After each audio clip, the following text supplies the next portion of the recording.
Hi, I'm Steve Clemens, and I have a question. Is the U.S.-Israeli war on Iran dragging the world to an economic meltdown? Let's get to the bottom line.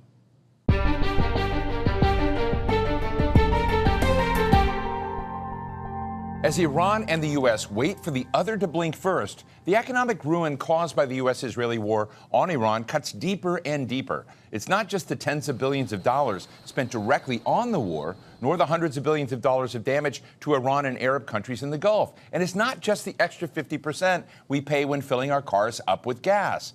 The Hormuz standoff is impacting the price of goods and services everywhere. And it's not just Americans who will be footing the bill.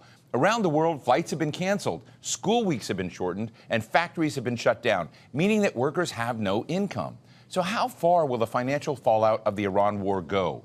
Today, we're talking with Richard Wolff, Professor Emeritus of Economics at the University of Massachusetts, and he's author of The Sickness is the System, When Capitalism Fails to Save Us from Pandemics or Itself. Richard, so great to have you on today. Look, we have some very serious things going on in the world. Major conflict. United States and Israel attack Iran, and we're now well into it, well beyond the little excursion that President Trump first framed this around.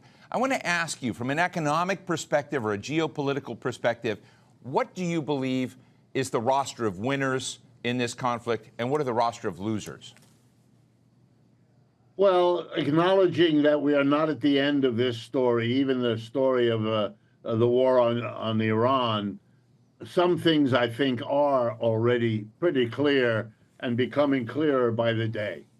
And to take it in the biggest picture I can offer you, I believe there is something going on that is genuinely historic in its dimension. And I don't believe this very often. I'm not prone to that kind of large picture approach. But here I think it's necessary. And what I mean is that there is, and we're living through it, the passing of an empire.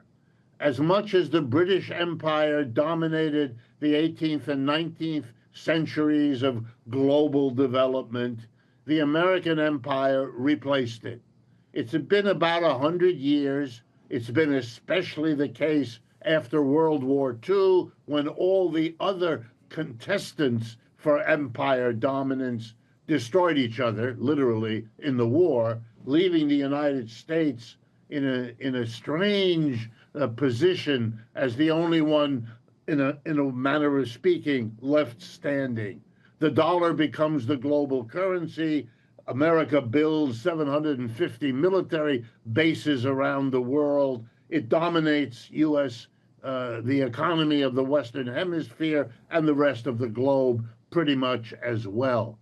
Everyone should have understood that that was a temporary situation of the world that could not possibly last.